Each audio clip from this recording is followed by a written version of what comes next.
Masyarakat saat ini tengah menunggu hasil dari penyidikan kepolisian setelah 2 minggu yang lalu pimpinan Pondok Pesantren Al Zaitun ini diperiksa di Barreskrim, tetapi masih belum ada penetapan tersangka hingga saat ini. Saya akan meminta tanggapan dan juga pandangan dari penasihat ahli Kapolri seperti apa dan juga apa yang sebenarnya terjadi dan menjadi pertimbangan dari pihak kepolisian. Kita ikuti fakta selanjutnya.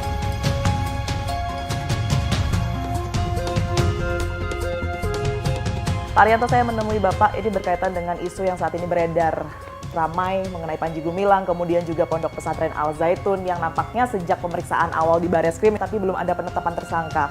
Kita ketahui masyarakat ini juga mendesak, Pak, tidak hanya MUI saja tapi kepolisian ini yang diminta untuk aktif, kemudian ada penetapan tersangka setidaknya.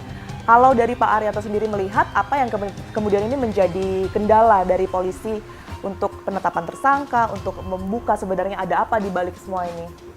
Ya, kendalanya yang nomor satu, masalah ini sangat heboh ya. Dan kemudian masyarakat mesti ingin cepat tindakan polisi apa gitu. Sementara di lain sisi polisi itu sekarang menghadapi suatu masalah yang cukup pelik untuk Panji Gumilang dan Al Zaitun. Ini kan penanganannya kan polisi yang bisa masuk ke situ langsung kan masalah pidananya. Nah, sekarang pidananya itu kan banyak sekali itu Panji Gumilang semalam yang ribut-ribut itu kan ada yang nomor satu penodaan agama yang paling dulu, terus pelecehan seksual atau apa di dalam situ, terus kemudian dulu mengumpulkan dana kemudian untuk NII dan kemudian nyuruh orang untuk menjadi pembantu kemudian nyolong kemudian store dan sebagainya kan gitu kan. Nah, kemudian dapat sumbangan banyak, kemudian sekarang apakah itu mengalir untuk memang betul-betul pondoknya atau untuk kepentingan pribadi kan, jadi banyak sekali dugaan-dugaan yang ini melanggar pidana. Nah, tapi sayangnya dugaan-dugaan itu hanya berupa kesaksian-kesaksian yang ada di talkshow itu, sehingga kalau ini mau dijadikan bukti maka polisi harus menarik semua keterangan itu dituangkan di dalam berita acara dengan cara mendatangkan saksi yang ngomong tadi, kemudian membuktikan apa yang diomongkan itu tadi, bukti material harus ada. Apakah ini penodaan apa bukan, kita mesti tarik dulu yang paham tentang itu, mungkin MUI, kemudian ahli pidana, ahli bahasa, banyak sekali. Nah, kemudian di dalam unsur pidana mengenai penodaan agama itu sendiri, itu pasalnya sangat tricky menurut saya. Saya sendiri menduga MUI juga tidak bisa vulgar, oh ya ini masuk penodaan, pasti sulit untuk ngomong gitu karena ini hanya beda penafsiran kan. Karena polisi itu ya nanti bukti-bukti yang diramu itu nanti di dalam sidang sana pasti akan diadu dengan bukti sangkalan dari pihak Pak Panji Gumilang. Ya gitu. Jadi polisi sekarang juga harus hati-hati supaya dia betul-betul bisa menggolkan ini masuk pidana.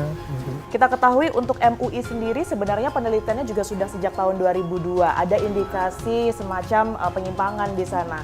Kalau menurut Pak Arianto ini tidak cukup ya bagi pihak kepolisian ini untuk menetapkan siapa sebenarnya tersangka dan yang bermasalah di sini? Kalau saya dengan polisi nggak berani vulgar sekarang menyatakan bahwa ini tersangkanya ini, kemudian siapa pelakunya, yang berlaku, yang dilakukan adalah begini, itu polisi saya kira sekarang masih berhati-hati. Buktinya MUI sendiri dulu kan pernah mengadakan penelitian berapa tahun yang lalu. Betul, tahun 2002. Kalau MUI itu sudah menganggap itu penodaan agama, kan mesti dari dulu sudah jadi delik penodaan agama. Tapi kan sampai bertahun-tahun kan tidak. Nah itu sama juga dengan polisi sekarang ini. Sekarang dia mendapatkan pada saat Bapak menjabat juga ya Pak, iya, ya? Masih aktif di dalam Barreskrim ya Pak ya? Tapi saya dulu tahun 2003 ya, saya di Bitung. Saya nangani yang berkaitan dengan Al Zaitun itu mutlak lah menurut saya itu satu tidak pidana, karena yang dilaporkan kepada saya itu ada ibu-ibu yang datang, Pak anak saya ini jadi hilang kesadarannya. Ya, di tahun 2003 tuh ya Pak, ya, sudah banyak sekali pelaporan. 60 orang waktu itu ibu-ibu yang kehilangan anaknya itu. Ada apa Pak pelaporannya? Artinya laporannya sikap? Anak saya itu hilang kesadarannya, susah dikendalikan, barang saya dicuri, kemudian dijual, katanya dipakai untuk imamnya, gitu.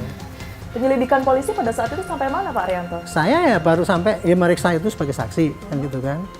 Tapi kan saya juga waktu itu belum sempat sampai kepada orang yang kehilangan laptop itu siapa.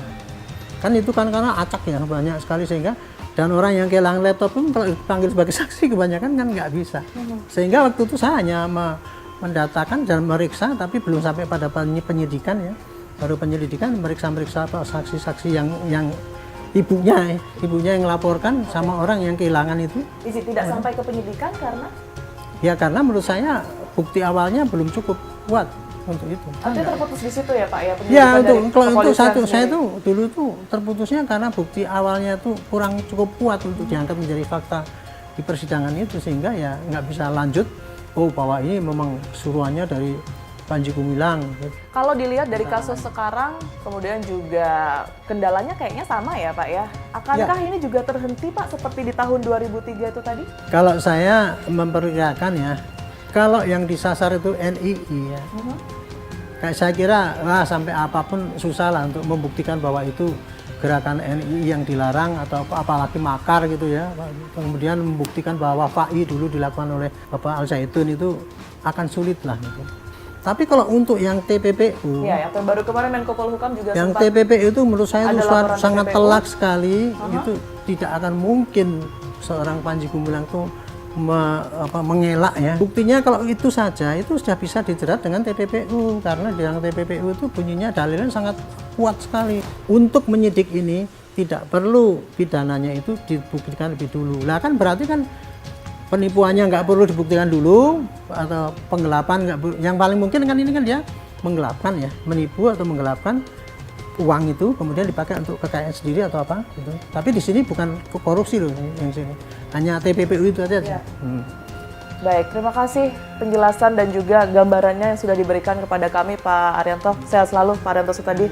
Terima kasih. Kita temukan fakta selanjutnya pemirsa. Pemirsa, saat ini saya akan mencoba untuk menghubungi kuasa hukum dari Panji Gumilang, Hendra Effendi. Saya akan meminta beberapa keterangan berkaitan dengan sejumlah laporan terhadap kliennya Panji Gumilang.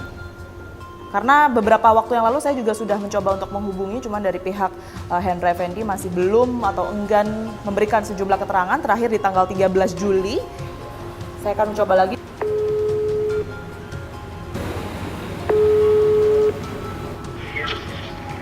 Halo. Halo, Assalamualaikum Mas Hendra. Waalaikumsalam ya. Mas Hendra, izin, ini Tiara dari Fakta TV One.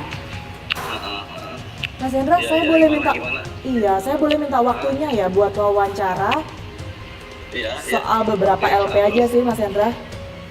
LP terus? Kurang lebih itu aja. Kira-kira Mas Hendra bisanya? Ini yang mana ya? Soalnya ada telepon lagi ke saya yang lainnya ini. Ini yang minggu kemarin Mas Hendra dari Fakta TV One. Oh, Fakta TV One. Iya, betul. Ya. Oke. Kira-kira berkenankah Mas Hendra? Ya, boleh tapi sebentar ya. Untuk waktunya kapan Mas Hendra izin? Kalau bisa jam 18.19 bisa, atau jam 20 bisa nggak? Jam 18, 19. 20. Jam 20 lah, jam 20. Posisinya di mana Mas Hendra? Pak ini aja Sekarang? Zoom. Kalau langsung nggak bisa ya? Langsung takut saya masih meeting. Masih meeting jam 18, 19 Iya. hari ini? Iya, hari ini nanti saya kita ada meeting jam 8 sampai jam 20. Kalau nggak berpanjangan jam 20 selesai, saya bisa langsung layani. Gitu. Kalau misalnya di hari Sabtu bisa kah? Boleh, coba nanti kita atur waktunya. Ya, Boleh ya Mas, soalnya kami kontak-kontakan. di hari Sabtu ya Mas Iya. Hendra. Iya, kita atur ya, nanti ingetin saya ya. Oke, ya. terima kasih Mas Hendra. Ya, Ditunggu ya, informasinya. Iya, tadi saya sudah mencoba untuk menghubungi kuasa hukum Panji Gumilang dan sejauh ini bersedia untuk diwawancara dalam waktu dekat. Kita temukan fakta selanjutnya.